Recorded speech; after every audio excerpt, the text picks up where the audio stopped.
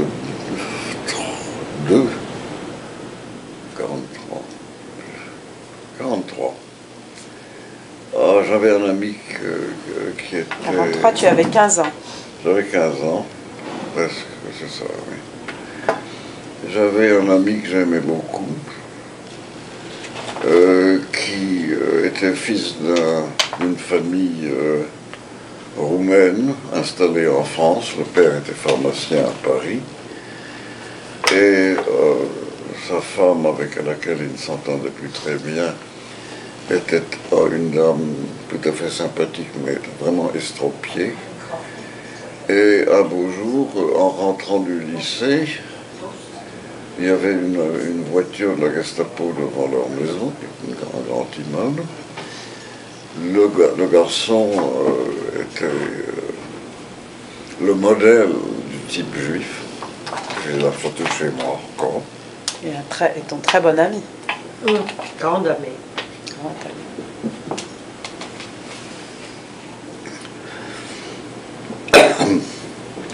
Alors, les parents ont vu ça de leur fenêtre du 6e étage.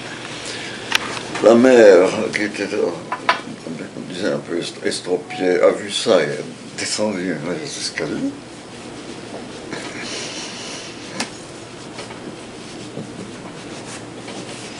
Elle était évidemment happée, a disparu avec lui.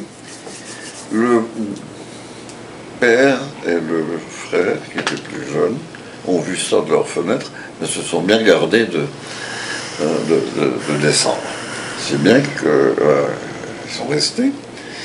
Et lorsqu'il y a toujours des choses pittoresques, si on peut dire, à tout, il y avait aussi dans la maison la veuve d'un autre pharmacien qui était devenu très, très lié avec cette famille. Et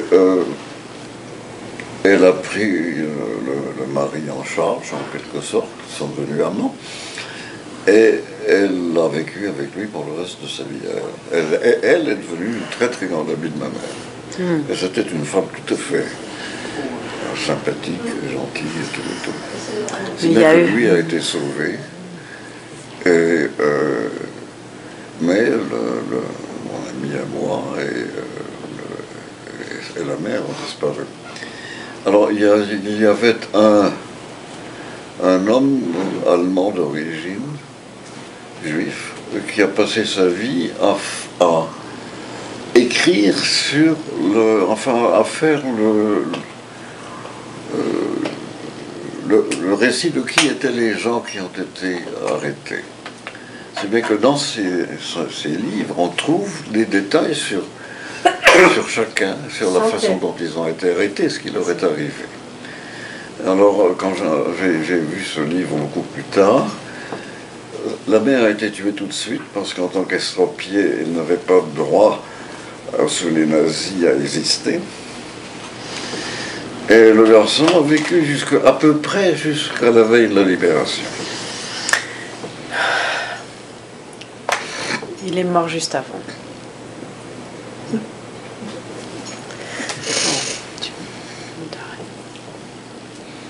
Alors, à ce moment-là, je me suis décidé qu'il était temps de quitter Nice. Oui, oui, tu as eu raison. C'était un peu dangereux. Il s'appelait comment ton ami? Il s'appelait... On y repensera tout à l'heure. Oui. Alors on a quitté Nice et on est retourné à la Malou-les-Bains. Que vous connaissiez. Que nous connaissions. Et on était reçus comme... C'est tout à fait étonnant ce part-là, parce que c'était moitié station thermale et moitié paysanat français. Mais on était traités comme des fils du village, des habitants. Ils nous connaissaient, puisqu'on y était allés déjà 2 fois. Une fois, enfin, en 1939, juste avant la déclaration de guerre, une fois ensuite en 1940. Et on a été admirablement traités par ces paysans. Vous habitiez chez eux tous les deux? Oh, oui, on habitait dans une pension, parce que comme il y avait pas mal de gens qui venaient prendre les eaux dans ce village avant, il y avait des hôtels et des pensions. Alors on était dans l'une. Et il y avait aussi, ce que nous ne savions pas en y arrivant, c'était plein de soldats allemands qui avaient quelques mois de plus que moi. Qui avait 16 ans. Et ma mère et moi étions les seuls dans le village à comprendre l'allemand. Et on s'est aperçu très vite en les écoutant qu'ils étaient malheureux comme des pierres parce qu'ils n'avaient pas de nouvelles de leur famille et que lorsqu'ils en recevaient, c'était des nouvelles catastrophiques. Il n'était question que de bombardements, de destruction de villes. Et ils étaient à peu près abandonnés. Il n'y avait pas d'officiers. Et qu'est-ce qu'ils faisaient là, dans ce village? Qu'est-ce qu'ils faisaient dans ce village? Ils occupaient. Oui, tout seul. Tout seul. Là, on est en 44, là. On est en 44, oui. Et ils étaient totalement abandonnés, personne ne leur parlait. Et alors, c'est là que me vient l'idée un peu de parler du comportement de la population. Les braves paysans du coin, qu'on connaissait avec l'accent du Midi, chaque fois que les Allemands venaient occuper un endroit où on était, parce qu'ils avaient besoin de plus en plus de place, je ne sais pas très bien pourquoi, on était prévenus à l'avance par les Français. Ils disaient attention, vous ne pouvez pas rester là où vous êtes, allez donc dans tel ou tel endroit.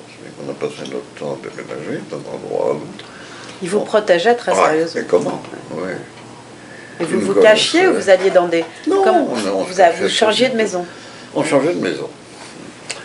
Et eux, avec leur brave accent du Midi, étaient des gens absolument délicieux. C'était probablement politiquement des gens de gauche, mais on ne faisait pas de politique. Blum était député du département voisin. Enfin, c'était certainement pas un village de droite. Et il y avait dans cette partie du pays, outre le village où on était, il y avait un village pas très loin qui est devenu absolument fameux par le cinéma, par les livres, qui était lui un village protestant avec 2 ministres protestants qui étaient les patrons, et sur lequel on a beaucoup écrit, fait des films et tout, et où Camus a passé le temps de la guerre, parce qu'il était tuberculeux, il était venu en France, il s'est retiré dans ce village, il a écrit ses livres, et il ne s'est pas du tout rendu compte, je crois, de ce qui se passait là. Mais c'est un village qui est devenu fameux. Mais vous, de votre vie, vous Alors, aviez notre n'était pas conscience du tout un village de protestants. On ne savait pas ce qui se passait dans le village d'à côté. Quand on allait chercher des provisions, parce qu'il n'y avait rien à bouffer dans notre village à nous, on faisait quelques kilomètres à pied, et on revenait. Mais on ne savait absolument pas ce qui se passait ailleurs. C'était la radio par la radio, mais la radio vous donnait des nouvelles de l'état de la guerre, du monde extérieur. Et la radio de Vichy passant, c'était sans intérêt. Il y en avait pas. La radio de Londres ne s'occupait pas du tout des villages français, donc on puisse dire. Si bien qu'on était à peu près isolés dans ce pays. Combien de temps vous êtes resté? On est resté là On est arrivé là en fin 43. Je ne sais pas très bien dans quel mois, mais vraiment en fin d'année. Et on y est resté jusqu'à ce qu'on remonte à Paris. C'est-à-dire jusqu'à la Libération. Ah oui, oui. Vous êtes resté... On est resté longtemps, on était les seuls à comprendre l'allemand, ce qui n'était pas sans rendre un peu service aux habitants, parce qu'on pouvait leur dire quel était l'état d'esprit de ces jeunes Allemands qui avaient 16 ans. Et comment vous écoutiez? Raconte-nous un peu comment vous écoutiez les Parce Allemands. Ils étaient assis à côté de vous? Les Allemands étaient bavardés entre eux, ouvraient leur courrier, et le courrier était catastrophique. Mais vous étiez à côté d'eux? Comment vous entendez? Vous étiez chez vous? En marchant, vous faisiez semblant de marcher Oui. Oui. Et les pauvres. Vous n'aviez pas peur qu'ils découvrent que vous les compreniez et qu'ils se posent des questions? Oh, je pense que s'ils avaient découvert qu'on comprenait l'allemand, ils nous auraient expliqué à quel point ils étaient misérables. Ouais. C'est complètement abandonné et personne ne leur parlait. Mais les instructions données par les braves paysans à leur maquis, parce que leurs fils à eux étaient dans le maquis à 3 ou 4 kilomètres. Et les instructions qu'ils donnaient à leurs fils étaient: ne tirez pas, c'est l'ennemi, donc on ne leur parle pas. Mais ils ont 16 ans, ils sont perdus. Et ils s'en iront bien un jour. En fait, c'était quoi? De la pitié, de l'affection? C'était pas de l'affection. C'était pas de l'affection, c'était de l'empathie aussi, peut-être. Un peu. Parce qu'ils étaient vraiment complètement abandonnés. Ils avaient quelques sous-officiers qui me pensaient qu'est-ce qui va nous arriver. Mais en gros, ces gosses étaient livrés à eux-mêmes. Et ils sont partis, je ne sais pas du tout ce qui leur est arrivé, mais ils sont partis juste à temps, avant d'arriver quand les Alliés ont débarqué dans le Midi, le deuxième débarquement en Provence, peu à peu, les instructions sont venues, ils sont tous remontés. Et ceux du maquis, qui étaient dans le maquis les fils des paysans. On savait ce qu'ils faisaient ils étaient là avec leurs fusils, ils ne savaient pas très bien quoi faire, mais ils étaient capables de se battre en cas de besoin. Mais la population n'avait aucune envie d'un massacre général, parce qu'ils considéraient que ce n'était pas nécessaire. Donc ça ne les embêtait pas Oui. Donc ça a été complètement respecté, les ordres de ne pas tirer sur eux. Oui. Personne ne tirait sur qui que ce soit. Raconte-nous un petit peu plus la vie quotidienne dans ce village, comment ça se passait? Ça se passait très bien, sauf qu'il n'y avait pas grand-chose à manger. C'est pas une région très viticole ou quoi que ce soit. On a déménagé plusieurs fois parce que les Allemands réquisitionnaient de plus en plus d'endroits, alors qu'on ne sait pas très bien pourquoi. Et on était toujours prévenus. Nous savons que les Allemands vont venir prendre l'appartement où vous êtes, mais il y en a un autre ici, allez-y. Et on a fait ça plusieurs fois. C'était très pittoresque. Et ces pauvres gosses étaient complètement, enfin, 16 ans, ils étaient complètement livrés à eux-mêmes. Il y avait quelques sous-officiers qui ne pensaient qu'à leur propre sort. Et c'était vraiment tout à fait étonnant. Parce que personne ne leur a fait de mal et personne ne leur parlait. Tu crois qu'ils en souffraient Non, je crois que ce dont ils souffraient, parce que ma mère et moi connaissions assez bien l'allemand pour comprendre ça, ils lisaient les lettres, leurs lettres entre eux. Est-ce que tu te souviens de contenu de lettres? Les lettres étaient catastrophiques. Bombardement, destruction de villes. Ils lisaient ça, et ils étaient dans un lieu où personne ne leur parlait. Et après, toi et ta mère, vous faisiez votre rapport autour d'un repas ou comment? Non, on ne ça se faisait passe? pas de rapport. Parce que vous avez raconté, vous racontiez aux paysans quand même ce qu'il y avait dans les lettres et non, et pourquoi ils étaient... nécessairement. Non, je crois pas. Je crois qu'on ne leur parlait pas du tout de ça. Pour nous, c'était intéressant. Si on leur racontait, nous pensons qu'ils vont partir, enfin bon. Vous leur disiez pas quelque chose, ce qui a fait qu'ils avaient pitié d'eux? On pouvait leur dire que les Allemands, les gosses allemands n'étaient pas heureux. Oui, oui. Et n'avaient que de mauvaises nouvelles à se partager. Oui. Et que ça remontait un peu le moral qui de toute façon était pas bas, parce qu'ils écoutaient la radio anglaise comme tout le monde. Et c'était un curieux mélange, parce que les 2 tiers des habitants étaient des paysans. Et il y avait un tiers qui étaient des médecins, parce que c'était aussi un lieu où les gens venaient se faire soigner, prendre les bains, etc. Ceux-là, on les voyait beaucoup moins. Mais la population était des gens humains, qui n'avaient aucune envie de tuer des Allemands pour rien, disant ils sont nirons, ils sont des gosses. Alors, il n'y avait pas d'armement lourd ou quoi que ce soit, et ils étaient complètement isolés. Et ils sont partis au dernier moment. Avant le jour du départ, il n'y a pas eu d'interaction non plus. Non, ils les ont laissés partir. Et en fait, la consigne que les paysans avaient donnée à leur fils dans le maquis, c'était ne tirez pas. Ils vont s'en aller. C'est pas la peine. Et donc, ils partent du village. Ils partent du village et vous, et toi et ta mère, qu'est-ce qui se passe? Alors nous, on décide que le temps est venu de partir aussi. Parce que pendant ce temps-là, les Alliés avaient débarqué en Normandie, et on voulait rentrer à Paris. Moi, je voulais retourner à l'école, bien entendu. Oui, mais vous étiez toujours pas en zone libérée quand même. Donc, non. Bon. C'était encore un peu dangereux, non? Bon, circuler. Le départ des Allemands s'est fait très vite. Ils n'ont pas, quand ils sont partis. Et on est remonté à Paris peu à peu. Pas si facile que ça, parce qu'on ne savait pas dans quel état étaient les transports. Alors on prenait le train, on s'arrêtait là où les voies avaient sauté.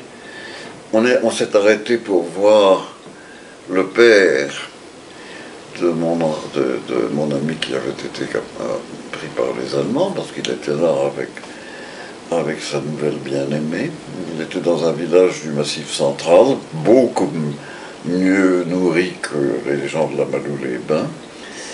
On est allé leur dire bonjour. Il était là avec sa dame et avec le fils qui lui restait. On a été assez étonnés de voir à quel point ce village-là était mieux nourri que les gens du Midi, que les gens de la Malou et compagnie. Et on a acheté un certain nombre de produits qu'on voulait ramener à Paris, parce qu'on savait qu'il n'y avait rien à manger à Paris. Ça se savait, la radio le racontait. On s'est dit, on va prendre quelques provisions avec nous. Et dans ce petit village-là, comme il n'y avait pas de frigidaire, on a mis tout ça sur le balcon de l'hôtel. Le lendemain matin, il n'y avait plus rien. Et quand on s'est plaint au propriétaire de l'hôtel, on dit, mais on avait acheté des choses pour les remonter à Paris, et tout ça a disparu. Oh, vraiment. Vraiment? Ils ont dit,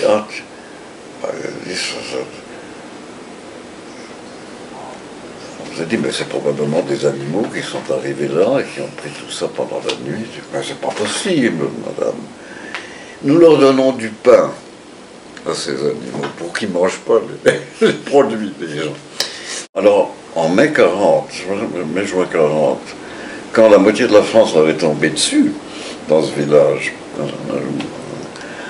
il y avait, dans un village de 1000 habitants, il est arrivé 2 ou 3 000 réfugiés qui sont restés là jusqu'à ce qu'ils puissent rentrer dans leurs villes respectives, ce qu'ils ont fait.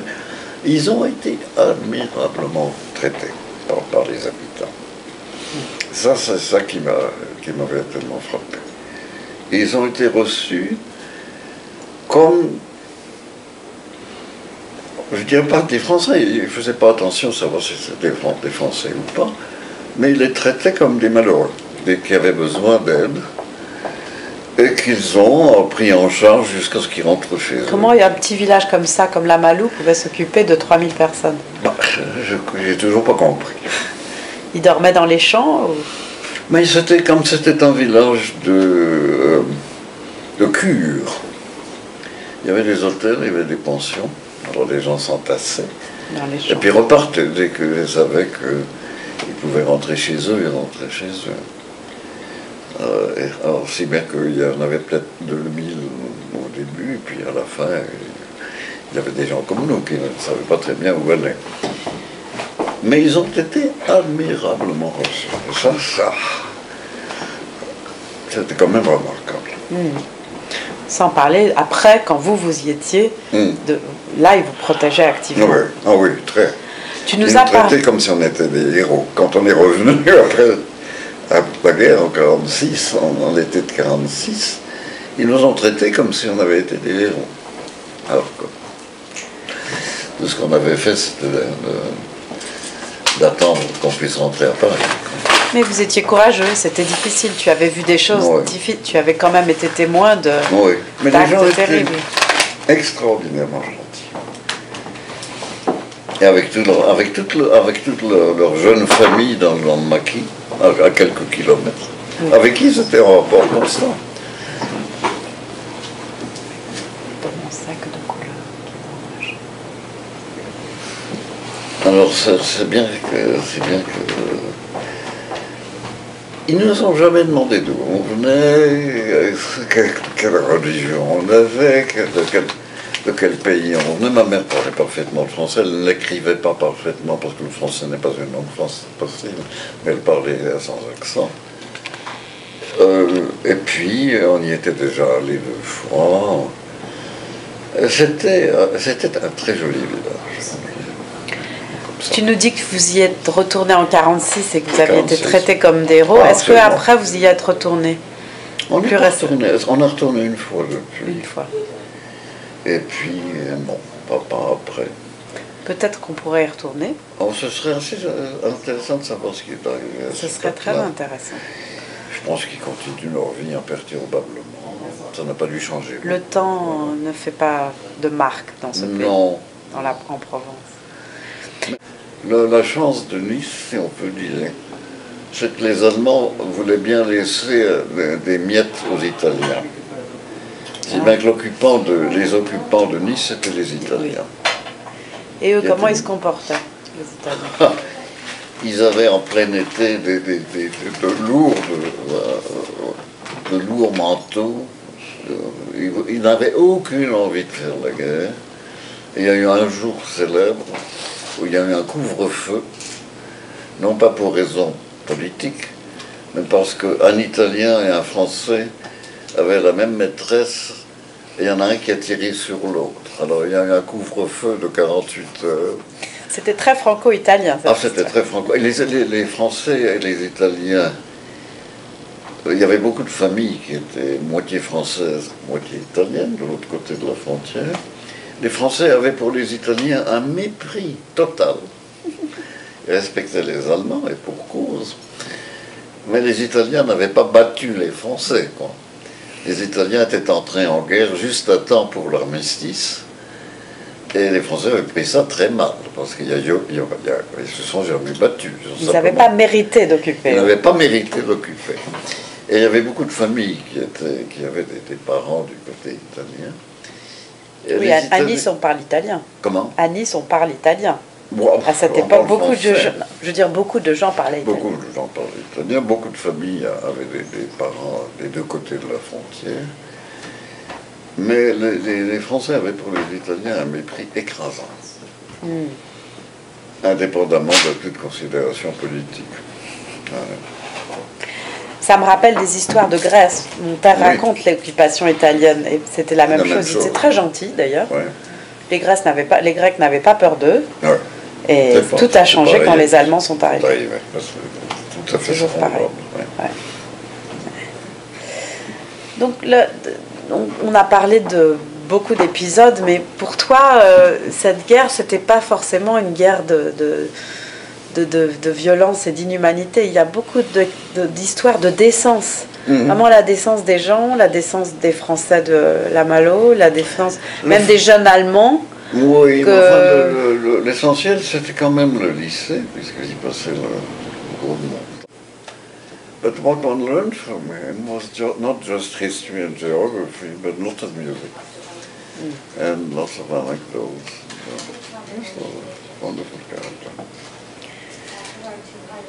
He had a huge impact on your life because during these war years, he was a beacon. He was an inspiration for you. And I wasn't the only one. He was like a father, I felt, when I met him. And there were another number of people, one in particular who was a classmate of mine, who was a Protestant, son of a Protestant minister, who was a little older than I was, but we were in the same class. And he too had been pris en charge by this man, and came to his funeral. And he opened all kinds of horizons to people, because he went beyond what the program required that he teach. So give us an example. What did he teach? Oh, it was mainly about music and literature. So, and he loved going beyond the program. He was lovely. Well, we will all remember him, as well as these paysans from Les Malo, all these people in your life who were so important and made the war bearable. Yeah. But the people of London they really were peasants. Yeah. And yet there was this sort of instinctive humility. Both toward us, God knows, since they always told us, you had better get out of where you are, because we know that some Germans are going to occupy this short time, so you better go to this place and that place, which we did. And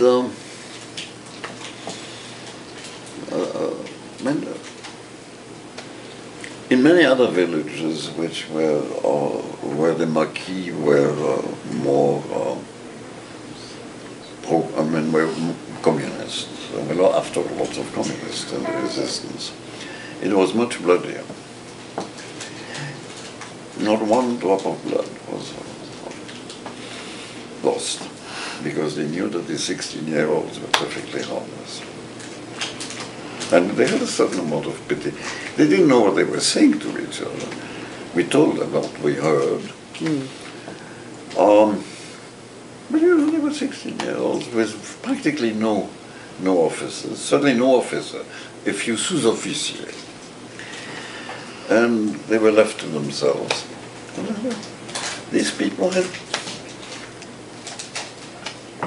They were humane.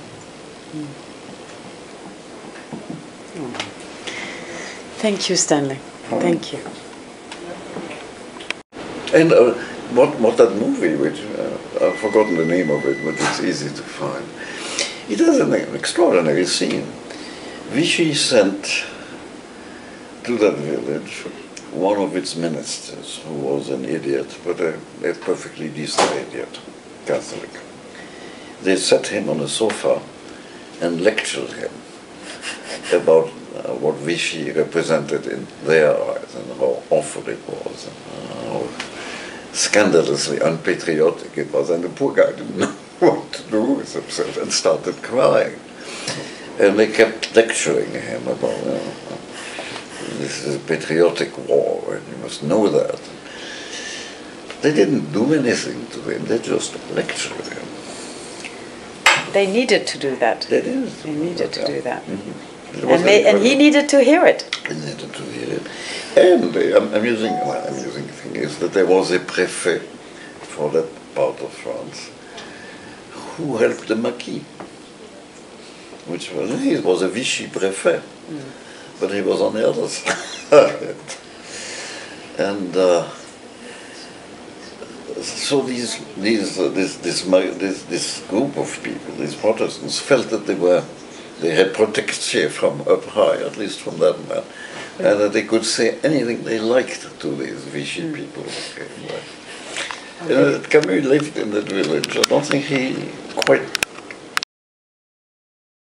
So that all generalizations have to be examined fairly closely, because there were some awful cases of horror, but many life went on.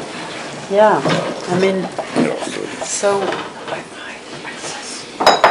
to conclude, some last thoughts. Some last thoughts. War is a horrible thing. War is a horrible thing. Still, in spite of all this. Yeah. And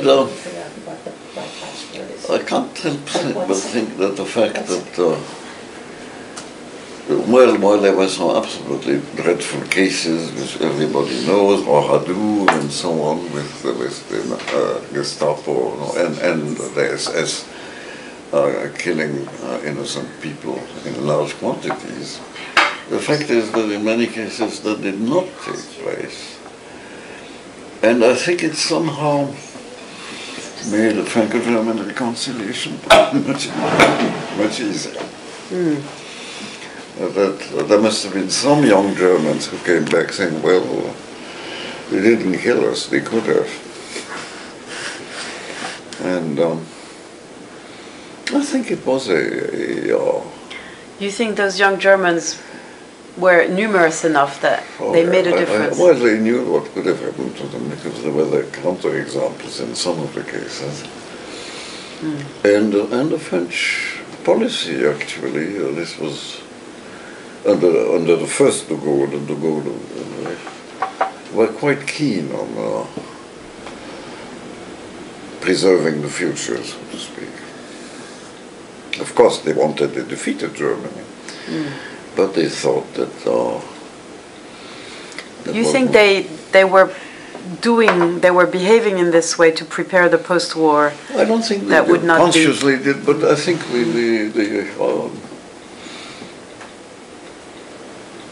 for people, I think for de Gaulle probably yes, because he had been a war prisoner in World War I. He was a great admirer of German capacities, and if he looked at the map, which I'm sure he did, he realized that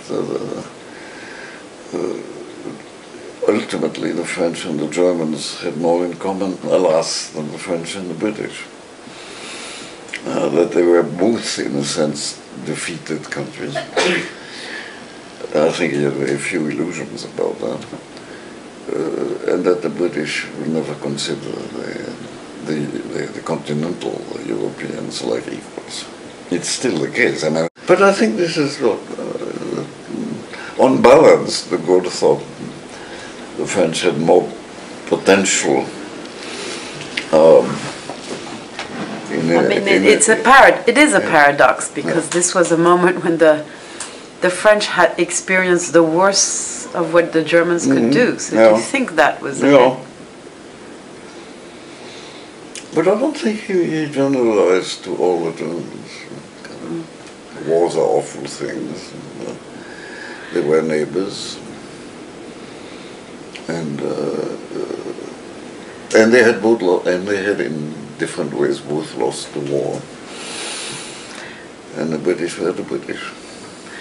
It seems that that's part of your message, that yes, wars are horrible, but human beings within wars are everything and anything, and Exactly. they can be... Yeah. You can encounter... So there's always a sparkle of hope, because after all, human beings... Well, it requires, however, intelligent leaders who cultivate this, or do not destroy it by too much revenge. Yeah. And that was in fact the case. I mean... There was more revenge internally, as your proviseur who was fusillé. Yeah. But Nice had many communists. Nice had many fascists before the war. And many communists during. They mutated into communists after the liberation. Ah. And they did not behave well. From all one heard, I wasn't in Nice anymore, but from what one heard, the communists had very strong instincts of revenge, and no pity for anybody. Not only in Nice actually, but in the center of France also. And that was not encouraged by officials at all. I think, It was a local thing. It was a local thing. Yeah. It was very complicated because each part of France was different, and one didn't know what was happening in the next area. So any big generalization about either the French or the people of that part of the country is very dangerous. It varied a great deal. But if you were not living through it, you look at it as a historian or chroniqueur many years later, it's very hard to get this texture. Yes, but I think the texture required that one realized that in a country which had no really strong central government, or whose central government, as was the case of Vichy, was a collaborationist one and so on, each place would be different. And you could not generalize very easily. But Vichy was such a horrible mishmash of idiots, really, that nobody would have taken whatever the Vichy government and its people said seriously. They had been collaborationists, they did most of everything the Germans wanted. That's not the way the French wanted to see their future, on the whole. So, thank you, Stanley. We will continue. On va continuer la conversation maintenant avec nos amis qui vont être présents avec nous très bientôt pour continuer cette conversation qui est si importante pour nous tous. Merci. Merci, Stanley. Ça m'a fait plaisir.